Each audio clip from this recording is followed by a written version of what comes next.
देखेंगे उस last video में मैंने डाला है डायग्नोस्टिक, वो जो हम लोग करेंगे एवेलुएशन हार्ट के फंक्शंस को टेस्ट करने के लिए।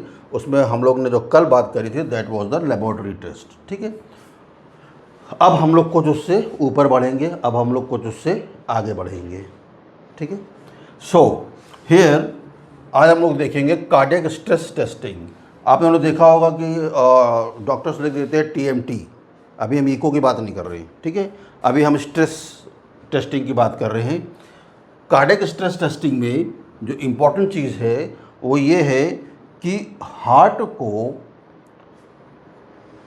जो हमारी अचीवमेंट होनी चाहिए या जो हम अचीव करना चाहते हैं, आपको एक स्ट्रेस देके, आपको आपके हार्ट को एक तनाव देके या पेशेंट के हार्ट को एक स्ट्रेस देके कि 80% टू 90% उसका हार्ट बीट का जो पल्सेशन है वो बढ़ जाए। ध्यान से सुनिएगा, ठीक है। आपको ये मालूम है कि जो कॉर्नरी आर्टरी है, that coronary artery supplies to the heart, ठीक है। और जब हम नॉर्मल कंडीशन में जो मेटाबॉलिक डिमांड होती है, मेटाबॉलिक डिमांड बोले तो यानी कि आप आराम से बैठे हैं या आराम से मेरी क्लास को देख रहे हैं, वीडियो सुन रहे हैं, पढ़ रहे हैं, तो आपको उतना मेटाबॉलिक डिमांड की ज़रूरत नहीं है। इसका मतलब तब आपको कभी कभी जो बहुत मोटे मोटे लोग होते हैं तो उनको भी ये लगता है कि अरे यार हमारा वेट तो इतना बड़ा हुआ, हमें तो ऐसे हार्ट की कोई तकलीफ़ नहीं है। मगर आप उनको अगर 2 मंजिला 3 मंजिला चढ़ने बोलेंगे तो वो मुश्किल से 15-20 सीढ़ी चढ़ पाएंगे और हाँफने लगेंगे, डिस्निया, ठीक है। किसी किसी को चक्कर आ जाएगा, डिजीनेस। इसका मतलब ये है कि when they are on the rest तब उन्हें ऐसा लगता है कि हार्ट उनका बिल्कुल फिट है। मगर जैसे ही हम उसके हार्ट के स्ट्रेस को बढ़ा देते हैं, है ना, 80% टू ना 80% तो छोड़ो, दो वो 10 तो सीढ़ी चढ़ेगा तो 40% ही उसका हार्ट का जो स्ट्रेस होगा वो बढ़ जाएगा, उसमें ही उसकी हवा ख़राब हो जाती है, इज़न्ट इट। तो हमारा जो मकसद है, वो हमारा जो टारगेट है, that target is to give the stress to the heart. Heart को हमें क्या करना है बेटा, स्ट्रेस देंगे। अब स्ट्रेस देके हम क्या क्या चीज़ पता लगा सकते हैं वो आज हम बात करेंगे। पहली चीज़ तो ये कि cardiac stress testing is totally non invasive, कोई सुई कोई इंजेक्शन इसमें हम लोग नहीं लगाते हैं। लेकिन अभी आप आगे देखेंगे स्ट्रेस टेस्टिंग 3 टाइप की होती है, ठीक है। पहला exercise stress test. Exercise stress test मतलब ये होता है कि पेशेंट को हम लोग ट्रेडमिल पे या फिर पैडल वाली बाईसाइकिल में, जो स्टेशनरी है, स्टेशनरी मतलब वो वहीं खड़े रहते हैं। ऐसा नहीं कि पेशेंट को बोल दिया जो साइकिल चला गया और आधा किलोमीटर में गया तो बेहोश होकर गिर पड़ा, यहाँ पर आप वेट कर रहे हैं कब आएगा कब आएगा, ऐसा नहीं, ठीक है। तो वो स्टेशनरी वो होती है, पैडल वाली साइकिल होती है और उसमें हम स्पीड को धीरे धीरे धीरे धीरे करके बढ़ाते रहते हैं और स्पीड के साथ साथ उसका जो रेजिस्टेंस होता है ना, आप देखते होंगे जिनके पास साइकिल होगी स्टेशनरी वाली, तो उस पर आप जो उसका वो होता है रेजिस्टेंस, उस रेजिस्टेंस को आप क्या करते रहते हैं, बढ़ाते रहते हैं। तो कभी 1 पे बिल्कुल फ्री चलती है, 2 पे कम फ्री, 3 पे कम फ्री, 4 पे और हार्ड हो जाती है। जब ऐसे 8 जो लास्ट होता है, जब वहाँ तक पहुँचते तो पैडल मारने में हवा निकल जाती है, ठीक है। तो हमारा ऑब्जेक्टिव ये होता है स्ट्रेस टेस्टिंग करते समय कि एक तो इंक्लाइनेशन को बढ़ा देना और सेकंड चीज़ इतना हार्ड कर देना कि हार्ट जो है अब उसको ज़्यादा काम करना पड़े। जब ऐसा स्ट्रेस हम देते हैं तो उस कंडीशन में हार्ट की जो मसल होते हैं उनकी मेटाबॉलिक डिमांड क्या होती है बेटा, वो बढ़ जाती है। मेटाबॉलिक डिमांड मतलब उसको ऑक्सीजन ज़्यादा से ज़्यादा चाहिए होता है, उसको न्यूट्रिशन ज़्यादा से ज़्यादा चाहिए होता है, ठीक है।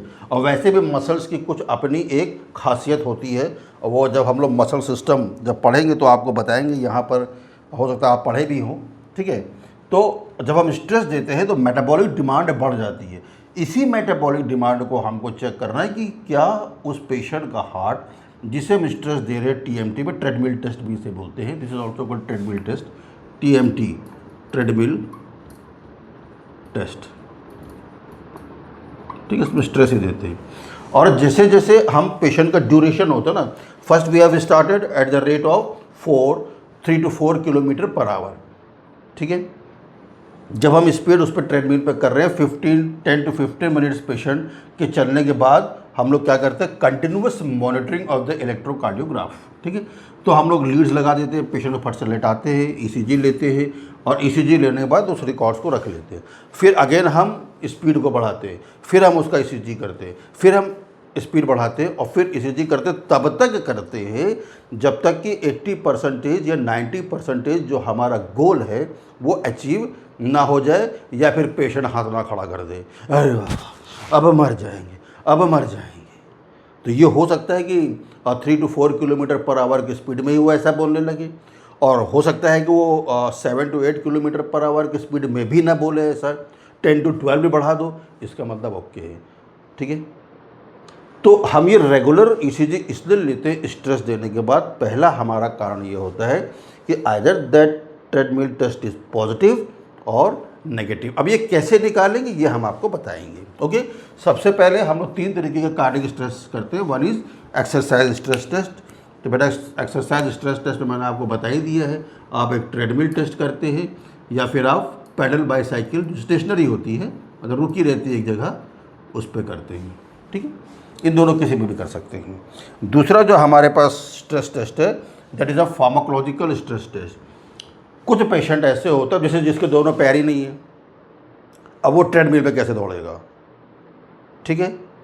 फिजिकली डिसेबल्ड है लेकिन वो नहीं कर सकता, मेंटली डिसेबल्ड है लेकिन उसको हार्ट प्रॉब्लम है, चेस्ट पेन तो लेकर आया है, पेरेंट्स लेकर आए हैं या जो भी घर वाले लेकर आए हैं, तो अब उसको थोड़े बोलेंगे वो मेंटली है या उसको कुछ भी ऐसा बाइपोलर कुछ प्रॉब्लम है तो तुम उस पर चलोगे तो पता नहीं कहाँ चल देगा, ठीक है। तो उस कंडीशन में हम लोग क्या यूज़ करते हैं, फार्माकोलॉजिकल या फार्माकोलॉजिक स्ट्रेस टेस्ट। ये भी आपको बताएंगे, वो बहुत शॉर्ट सा है, बहुत डिटेल में अपने को नहीं जानना। आपको इतना जानना है कि if you are posted in a stress test department तो कैसे करते हैं, ठीक है। तीसरा मेंटल और इमोशनल स्ट्रेस टेस्ट है बेटा, ये हम लोग मोस्टली करते हैं जब कोई पेशेंट साइकेट्रिक डिसऑर्डर वाला रहता है उसके लिए करेंगे। तो इससे भी मालूम कर लेते हैं हार्ट का कि जैसे आपको कुछ स्ट्रॉन्ग इमोशंस दे देंगे ना, अब उस स्ट्रॉन्ग इमोशंस में अब जैसे सपोज मान लो कि आप ऐसे बैठे हो, अचानक किसी ने बोला तुम्हारी गर्लफ्रेंड भाग गई है, लो तुम तो अच्छा खासा पढ़ रहे थे, नर्सिंग मास्टर चैनल देख रहे थे, और किसी ने आके फुसफुसा दिया भाई तुम्हारी तो गर्लफ्रेंड भाग गई। अरे यार कैसे भाग गई, अरे यार कहाँ चली गई, मैं तो उससे बहुत प्यार करता था, isn't it? तो ऐसा एक स्ट्रॉन्ग इमोशन देना, अब आप खुद समझ रहे हैं कि हम लोग क्या मेंटल स्ट्रेस देंगे, ओके। सो इसकी बात हम बाद में करेंगे क्योंकि ये साइकेट्रिक के लिए हम लोग यूज़ करते हैं। अपन इन दोनों की बात करेंगे। दोनों का ही मकसद ये होता है, फार्माकोलॉजिकल स्ट्रेस टेस्ट और एक्सरसाइज स्ट्रेस टेस्ट का, कि प्रेजेंस ऑफ सीएडी, ये वो करना डिटरमाइन कि पेशेंट को कॉर्नरी आर्टरी डिसऑर्डर है कि नहीं है। सॉरी एक मिनट।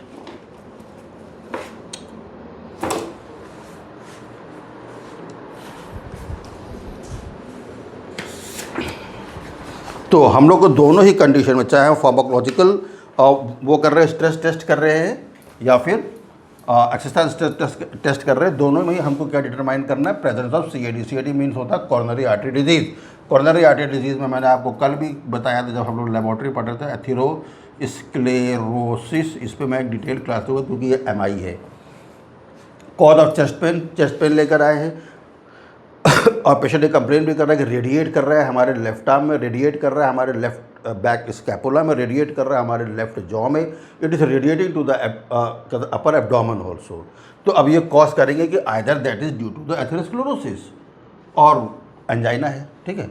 नाउ तीसरा हम देखेंगे functional capacity of heart after bypass surgery. MI होने के बाद जो कॉर्नरी आर्टरी का हिस्सा होता है जो कि एथेरोस्क्लेरोसिस से ब्लॉक हो जाती है, स्टेंट डालने के बाद भी वो 1-2 साल 3 साल 4 साल के बाद फंक्शनेबल नहीं हो पाती है, उस कंडीशन में बेटा बाईपास सर्जरी करते हैं, ठीक है। बाईपास सर्जरी, तो बाईपास सर्जरी कितनी इफेक्टिव हुई है उसके लिए भी अपन कार्डियक स्ट्रेस टेस्ट करते हैं, ठीक है।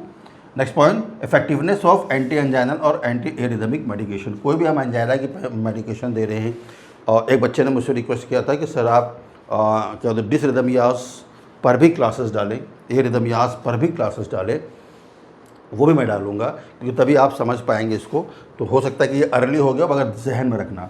तो एंटी क्या होते हैं एरिदमिया के लिए जो मेडिसिन देते हैं या एंजाइना पेक्टोरिस के लिए जो हम लोग मेडिसिन देते हैं वो कितनी इफेक्टिव है वो भी देखना है।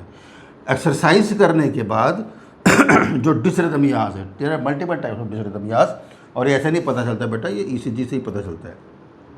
तो जब हम ये एक्सरसाइज स्ट्रेस टेस्ट करने के बाद या फार्माकोलॉजिकल स्ट्रेस टेस्ट करने के बाद हम देखते हैं कि डिसरिदमियास कितना हुआ है।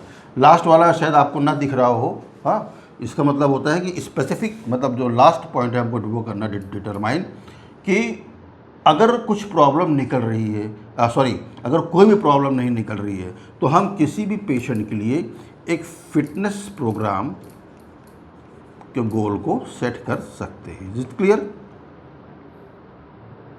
गोल को क्या करना है बेटा? सेट करना है।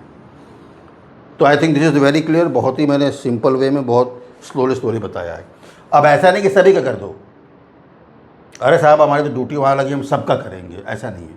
कुछ कॉन्ट्रा इंडिकेशन भी है, उसको देख लेते हैं, है ना। सबका मत कर देना, वो बेचारा मालूम चला वही अल्लाह को प्यारा हो गया और आप लोग वैसे बैठे रह गए।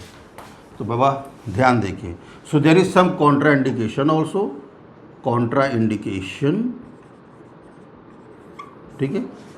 What is this contraindication? Aortic stenosis, aortic stenosis. अब जो आयोटिक यानी कि आयोटा की स्टेनोसिस, स्टेनोसिस मतलब होता है सिकुड़ना, हाँ, सिकुड़ जाना, स्टेनोसिस, है ना। मस्त आयोटा है, ठीक है, आयोटा है, भर दिया यहाँ माल तुमने, स्क्लेरोसिस कर दिया, तो बेटा ये जो लूमन ये तो सिकुड़ गया ना, that is called aortic stenosis. Aneurysms में भी होता है, ठीक है। देन एक्यूट मायोकार्डाइटिस या पेरिकार्डाइटिस, मायोकार्डाइटिस या पेरिकार्डाइटिस। अब इसका मतलब समझते हो, ये मैंने एनाटॉमी में बताया है और उसको बहुत लोगों ने वीडियोस को नहीं देखा, this is very poor. Any how, number 3, hypertension. Hypertension, किसी का बीपी बढ़ा हो भाई तो और चला के बीपी में बढ़ा देना तो क्या हो जाएगा? क्वेश्चन। अगर कोई हाइपरटेंसिव पेशेंट है और तुमने अगर उसका स्ट्रेस टेस्ट कर दिया, उसको खुद तेज़ी चढ़ा दिया 7 to 8 किलोमीटर पर आवर पे, तो क्या होगा? This is the question. Okay, then CAD. Number 4, क्या कॉन्ट्राइंडिकेशन जो अभी हमने बताया था, कॉर्नरी आर्टरी डिजीज़ कोई हो तो उस पर पेशेंट के लिए स्ट्रेस टेस्ट अपने को नहीं करना है, ठीक है। हार्ट फेलियर, तो खैर हार्ट फेलियर, अब ये मत बोल देना MI हो गया है। हार्ट फेलियर मतलब जैसे CCF, कंजस्टिव कार्डियक फेलियर, ठीक है, या लेफ्ट वेंट्रिकुलर हाइपरट्रॉफी, ठीक है, या राइट वेंट्रिकुलर हाइपरट्रॉफी, इन सारी कंडीशंस में भी हम लोग जो स्ट्रेस टेस्ट है वो नहीं करते हैं, ठीक है। और अनस्टेबल एंजाइना, अगर अनस्टेबल एंजाइना है बेटा तो मत करना। So this are the contraindications for not to doing, ठीक। अब प्रिकॉशंस क्या लेना है? आप being as a nurse precautions क्या लेना है? भैया देखो, ये दोनों के लिए बता रहा हूँ। जो हम लोग फार्माकोलॉजिकल स्ट्रेस टेस्ट करते हैं उससे पेशेंट को कभी भी एलर्जिक रिएक्शन हो सकता है, ठीक है। तो प्रिकॉशन सबसे पहले आपको क्या लेना है? Whenever you are giving any drug for which you do not know the patient having allergy और not, so we are doing the allergic test.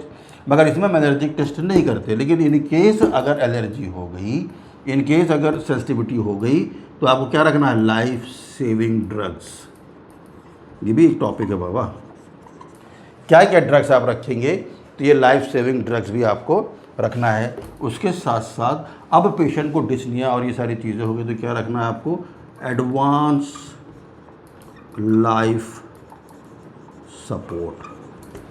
देखो ये सब अलग अलग टॉपिक है बेटा, हर एक टॉपिक को बताने में तो शायद कार्डियोवैस्कुलर ख़त्म करने में मुझे साल भर लग जाए, ठीक है। चलो, नौ प्रोसीजर, अब हम लोग करते हैं प्रोसीजर।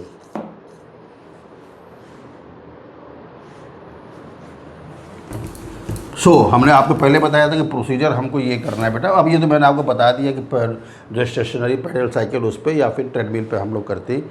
हमारा मेन गोल क्या होता है कि हार्ट रेट को इंक्रीज़ करना। What is your goal? To increase the heart rate 80% to 90। इतना हार्ट रेट बढ़ा दो, 72 बीट्स पर मिनट, एक किताब के अनुसार 80 हो जाए तो मरेगा नहीं आदमी।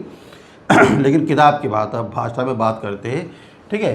सो हार्ट रेट 80% टू 90% अचीव बढ़ाने का हमारा क्या रहता है, गोल रहता है, ठीक। लेकिन ये भी डिपेंड करता है पेशेंट की एज पे एंड जेंडर पे।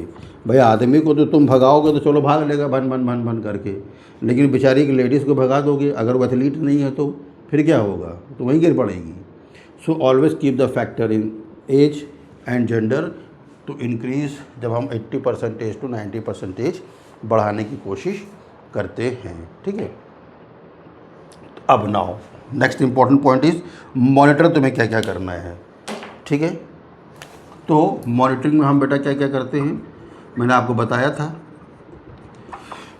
एक टाइम पे पेशेंट स्ट्रेस उस पर चलता है टीएमटी पे या उस पर क्या होता है साइकिल पे, और हम लोग 10 टू 15 मिनट्स, पहले स्टार्टिंग में तो 5 टू 10 मिनट्स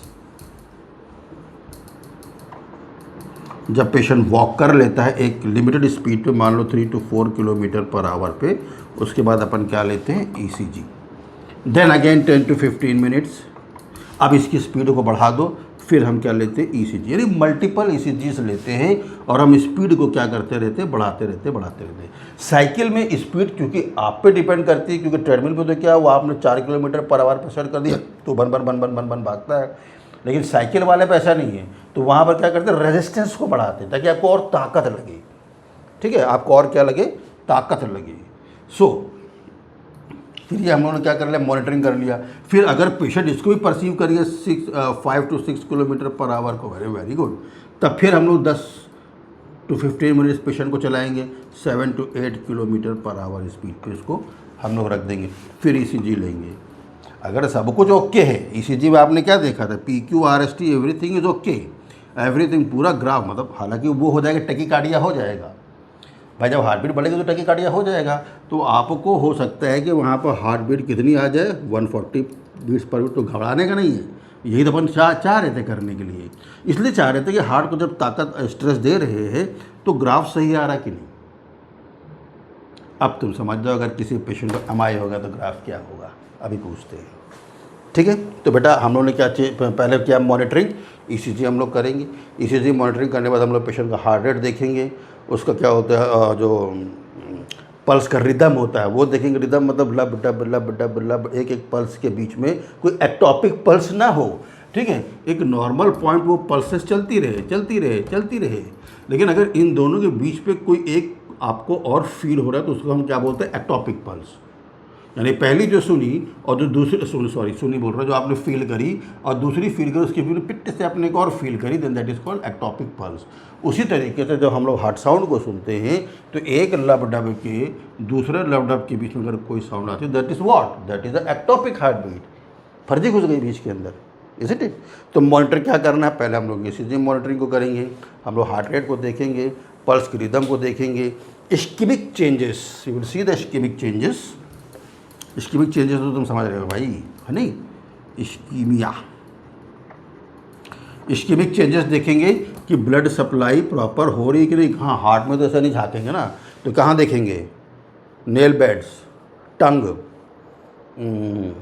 लिप्स, ठीक है, कि मतलब वहाँ पर प्रॉपर परफ्यूजन हो रहा है कि नहीं हो रहा, कोई इस्कीमिया तो नहीं हो रहा है, ठीक है। फिर पेशेंट का BP देखेंगे, स्किन टेम्परेचर देखेंगे, फिजिकल अपीयरेंस देखेंगे कि ऐसे तो नहीं कर रहा है, ठीक है। देन क्या बोलते हैं, वो जो हम उसको जो वो दे रहे एक्सर्शन, उसको परसीव कर पा रहा है कि नहीं कर पा रहा है, कोई चेस्ट पेन तो नहीं हो रहा है, डिस्निया तो नहीं हो रहा है, लेग क्रैम्पिंग तो नहीं हो रही, डिजीनेस तो नहीं हो रहा है, और कोई थकावट तो नहीं हो रही। जैसे तुम मुझे दौड़ाओगे ना, मैं 1 घंटा चल लेता हूँ ट्रेडमिल पे, और मेरे पास वो स्टेशनरी वो साइकिल भी है, उसको मैं एकदम फुल पे, मतलब स्टार्टिंग तो मैं 4-5 से करता हूँ जो उसका रेजिस्टेंस रहता है, फिर मैं उसको 50 मिनट्स करूँगा, फिर 6 टू 6 और 7 पे ले जाऊँगा, फिर 50 मिनट्स करूँगा, फाइनली 8 पे ले जाके मैं 10 मिनट्स तक कर लेता हूँ, यानी कितना कि 40 मिनट टोटल, ठीक है, ओके, ठीक। अब ये टेस्ट हम टर्मिनेट कर देंगे जब हमारा टारगेट अचीव हो जाएगा। तो टारगेट अचीव क्या होगा, टारगेट अचीव ये होगा कि पेशेंट ने हमारे इन सारे सर्कमस्टांसेस को पास कर लिए हैं। जब ईसीजी देखा तो तुम्हें मालूम है बेटा, मुझे अब रटाने की ज़रूरत नहीं है, तो तुम मेरे बाप हो गए हो, ठीक है। So you know this is PQRST, ठीक है। ST नॉर्मल है, ST segment, if it is normal your stress test is normal. But मैंने बताया था MI में क्या होता है, ST सेगमेंट इज एलिवेटेड, है ना, जो ये ऐसे नॉर्मल आया था बेटा, अब ये क्या हो जाएगा, ये सो हियर T, तो ST सेगमेंट यहाँ क्या हो गया, एलिवेट हो गया। एलिवेट हो गया तो मतलब क्या है, MI, patient is suffering from MI, ठीक है। इसका मतलब जो हमारा गोल था अचीव करने का, हाँ पेशेंट को MI है, ये हमने अचीव कर लिया। अगर पेशेंट का नॉर्मल है तो इट मीन्स कुछ नहीं होगा उसको। You are getting my point. तो पहला चीज़ तो है कि तुमने अपना गोल को अचीव कर लिया, तो जो वो है प्रोसीजर उसको वो कर देंगे, टर्मिनेट कर देंगे। सेकेंड चीज़, अगर बीच टेस्ट के दौरान पेशेंट का अगर चेस्ट पेन होना शुरू हो गया है, ठीक है, उसको क्या होता है, एक्सटर्नल फटीग, बाहर से पूरी सांस नहीं ले पा रहा है, तो तुरंत टेस्ट टर्मिनेट कर देना। ये नहीं कि हाँ चाबू आए दौड़ दौड़ घोड़ा दौड़, ऐसे नहीं करना है, ठीक है। अगर पेशेंट का ब्लड प्रेशर अचानक से फॉल हो गया है, दौड़ रहा, हार्डली भी 5-6 मिनट ही दौड़ा है, तुरंत टेस्ट को रोक देना है, क्या होता है, टर्मिनेट कर देना। पल्स रेट अगर डिक्रीज हो गई तुरंत टर्मिनेट कर देना है बेटा, ठीक है। एकदम भयंकर डिसरिदमियास हो गई, यानी कि जब ECG निकाला एकदम ऐसे ऐसे ऐसे ऐसे ऐसे, stop stop stop the test immediately, ठीक है। और if the SD segment elevated, MI, stop the stress, क्योंकि भैया कॉर्नरी आर्टरी ब्लॉक है, ज़्यादा चलाओगे तो हार्ट का मसल क्या हो जाएगा, फेल हो जाएगा। ओके, सो रिजल्ट क्या निकला, रिजल्ट ये निकला, व्हेन ST सेगमेंट डिप्रेशन और elevation the test declared positive. ये क्या बात हुई, देखो ST सेगमेंट एलिवेटेड तो टेस्ट पॉजिटिव, अगर this ST segment is depress, देखो नॉर्मल क्या था बेटा, दिस वॉज द नॉर्मल, अभी एलिवेट हो गया, ये हम लोग कभी बात कर चुके हैं। इसका मतलब ये हुआ कि टेस्ट टर्मिनेट करना है, और हमें मालूम चल गया है कि उसका TMT पॉजिटिव है, उसको MI है। अगर ST सेगमेंट यहाँ पर क्या हो गया, डिप्रेस कर गया, ऐसे नॉर्मल नहीं निकला, ये ऐसे ही आ गया, डिप्रेस हो गया ना, एक तुमको एक्स्ट्रा पल्सेशन तो मिली नहीं, एक एक्स्ट्रा सिस्टोल तो मिला नहीं, तो this is called ST depression. उस टाइम भी हमारा गोल अचीव हो गया। रिजल्ट जो है ST सेगमेंट है, अगर वो एलिवेट कर रहा है तो भी हमारा जो रिजल्ट क्या है, TMT इज पॉजिटिव। अगर ST सेगमेंट उसमें जा रहा है, क्या होती है, डिप्रेशन में जा रहा है, तो भी हमारा TMT टेस्ट क्या है, पॉजिटिव है। फिर हम लोग फर्दर डायग्नोसिस के लिए भेज सकते हैं पेशेंट को कार्डियक कैथेटराइजेशन के लिए, वो हम लोग बाद में देखेंगे। अब नर्सिंग रोल क्या है ना, being as a nurse if you are posted here, तो आपका रोल क्या है, आपका रोल ये है कि सबसे पहले पेशेंट को तो NPO रखना है, 4 आवर्स बिफोर प्रोसीजर आपको क्या रखना है बेटा, NPO रखना है। 4 घंटे का खाली पेट काफ़ी है, ठीक है। कोई भी उसको ऐसा कैफीन या स्टिमुलेंट नहीं देना जिससे हार्ट बीट क्या पड़ जाए, तुम तंबाकू है, ये नहीं कि मालूम चला खाली पेट था तंबाकू दबा के चला आया। कैफीन, अल्कोहल कुछ लोग सुबह से चालू हो जाते हैं, ठीक है। तो ऐसा कोई भी स्टिमुलेंट्स क्या है, पेशेंट को पहले से रोक के रखना है, ठीक है। नेक्स्ट थिंग, पेशेंट जो रूटीन मेडिकेशन खा रहा है, रूटीन BP की या कुछ भी जो वो खा रहा, रूटीन मेडिकेशन खा रहा है, जो उसको खाना इंपॉर्टेंट है वो आपको उसको देना है, उसके लिए आपको मना नहीं करना है। कोई भी beta adrenergic blocking agents, beta adrenergic blocking agents मतलब ये होता है जो हम लोग डिसरिदमियास के लिए या एरिदमियास के लिए जो हम लोग मेडिकेशंस देते हैं, उन मेडिकेशंस को पेशेंट को नहीं देना है, उसको आपको ब्लॉक करना। सो नो बीटा एड्रेनर्जिक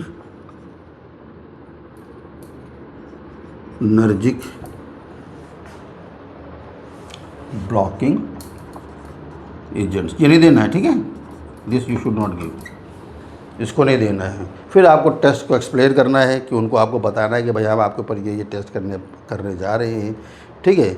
और जब पूरा टेस्ट कंप्लीट हो जाए उसके बाद पेशेंट को लेटा देना, 15 मिनट्स मॉनिटर करना। ये नहीं कि आप जाइए आपका हो गया, बाहर गया तो बड़ा आक्सो हो गया, नहीं। You wait for 15 minutes, patient को वहीं पर रेस्ट करने दो, रेस्ट करने के बाद जब 15 मिनट हो जाए then he is free to do his routine activities. So this is the story of this exercise stress test. अब हम बात करेंगे फार्माकोलॉजिकल की। सारे इंडिकेशंस वही रहेंगे, कॉन्ट्रा इंडिकेशंस वही रहेंगे, मोस्टली नर्सिंग केयर भी, मतलब पूरी नर्सिंग केयर वही ही रहेगी।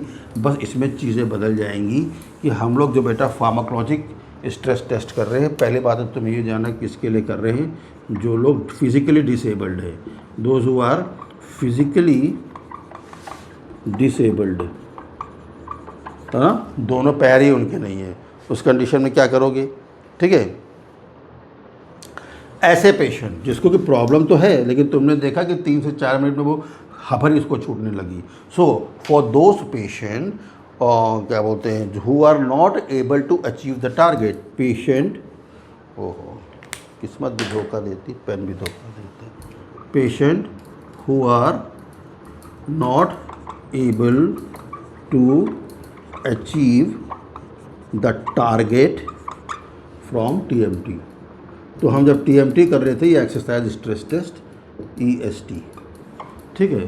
तो ऐसे पेशेंट जो कि एक्सरसाइज स्ट्रेस टेस्ट पे हमारे लिए रिस्पॉन्स नहीं कर रहे थे, उनको भी हम फार्माकोलॉजिकल स्ट्रेस टेस्ट में लेकर आना, उसको भी हम उसको हम कर सकते हैं। ये हमारा इंडिकेशन एजेंट है। अब एक्चुअली करते क्या है इसके अंदर, ठीक है, इसके अंदर कुछ नहीं करते हैं सॉरी ऐसा नहीं, कुछ नहीं करते। इसके अंदर बेटा 2 टाइप की इंजेक्शंस हम लोग लगाते हैं पेशेंट को, ठीक है। फार्माकोलॉजिकल स्ट्रेस टेस्ट में हम लोग 2 टाइप की वो लगाते हैं, एक है डाईपैराडामोल, डाईपैराडामोल,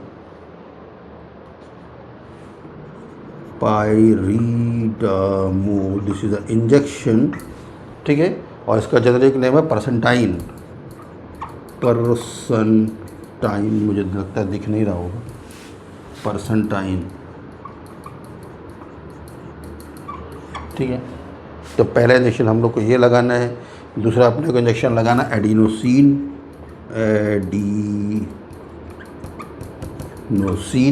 तो दूसरा इंजेक्शन हम लोग बेटा ये लगाएंगे एडिनोसिन, और डोब्यूटामाइन भी लगाते हैं, dobutamine. These are all the beta blockers adrenergic groups, मतलब इसलिए इसको देते हैं। ये तीनों का मेन काम क्या होता है, दे आर वैजो डायलेटेशन, ये वेसल्स को क्या कर देती हैं, डायलेट कर देती हैं। ये वेसल्स को क्या कर देती हैं बेटा, डायलेट कर देती हैं, ठीक है। डायलेट करने का मतलब क्या होता है कि ये हार्ट रेट को हटा दो, जब वेसल्स डायलेट होंगी तो हार्ट रेट क्या हो जाएगा, इंक्रीज हो जाएगा, ठीक है। मायोकार्डियल कॉन्ट्रैक्टिलिटी बढ़ जाएगी। एक्चुअली मायोकार्डियल कॉन्ट्रैक्टिलिटी बढ़ जाएगी तो वैसे हार्ट रेट आपका क्या हो जाएगा, बढ़ जाएगा। हार्ट रेट बढ़ जाने के बाद से क्या होगा बेटा, BP भी शूट अप करेगा, ठीक है। BP आपका क्या हो जाएगा, बढ़ जाएगा, ठीक है। इसको बढ़ाने का मतलब ये होता है, हार्ट रेट को बढ़ाना, BP को बढ़ाना, फिर जैसे मैंने आपको बताया था कि मेटाबॉलिक डिमांड हमको क्या करनी है, बढ़ानी है। मेटाबॉलिक डिमांड हमको क्या करनी है, बढ़ानी है। मेटाबॉलिक डिमांड हम कब बढ़ाएंगे, जब हम कोई स्ट्रेस देते हैं, ठीक है। तो यहाँ पर हम दवाइयों से कर रहे हैं उनके लिए जो फिजिकली डिसेबल्ड है, या जो TMT पे या एक्सरसाइज स्ट्रेस टेस्ट पे हमारा सहयोग नहीं कर पा रहे थे, या हमारे हिसाब से गोल को अचीव नहीं कर पा रहे थे, तो उसके लिए हम लोग बेटा परसेंटाइन या एडिनोसिन या डोब्यूटामाइन, ये तीनों हम लोग देते हैं। ये तीनों क्या है, वैजो डायलेशन है। इन दोनों को एक साथ देते हैं, इसको अलग दे देते हैं, ठीक है। उसके बाद उससे क्या होता है, ब्लड वेसल्स डायलेट हो जाते हैं। एक्चुअली मिमिक्री है, एक तरीके से मिमिक्री है ना, इसको मिमिक्री बोलते हैं, मतलब ब्लड वेसल्स को डायलेट करके हार्ट बीट को बढ़ाना, जो कि पेशेंट एक्सरसाइज स्ट्रेस टेस्ट में एक्सरसाइज करके कर रहा था, ठीक है। So this is the point. बाकी नर्सिंग इंटरवेंशन वही सेम रहेगा। सो मुझे लगता है कि बहुत यूज़फुल है आपके लिए। और हमारे यहाँ TMT नहीं होता है, लेकिन मैं कोशिश करूँगा कि हमारी जो लैब्स है उस पर मैं TMT करा के और उसके ग्राफ्स निकाल के आपको इस पर डालूँ। मैं किसी बच्चे से रिक्वेस्ट करूँगा कि अगर लेक्चर बनने के बाद उस ग्राफ्स को कैसे उस वीडियो के साथ अपलोड करके आपको मैसेज कर सकते हैं, तो प्लीज़ उसका मुझे ज़रूर से वो बताएंगे एग्जांपल और या तरीका, ठीक है। वीडियो आपको पसंद आया हो तो इसको लाइक करिएगा, वीडियो आपको पसंद आया हो तो इसको शेयर करिएगा, और इस चैनल की मदद करिएगा, ताकि ऐसे लोगों के पास भी पहुँचे ये, जो लोग स्टूडेंट नहीं हैं, but I know they are not trained, but they are working in somewhere of the hospital, may be some in private hospitals, छोटे हॉस्पिटल्स में काम कर रहे हैं, और वो अपनी फैमिली को छोड़ कर आगे ट्रेनिंग नहीं कर सकते। तो उनको शेयर करिएगा कि हो सकता है कि इससे उनका कुछ भला हो जाए। तो मेरी आपसे यही रिक्वेस्ट है। Thank you.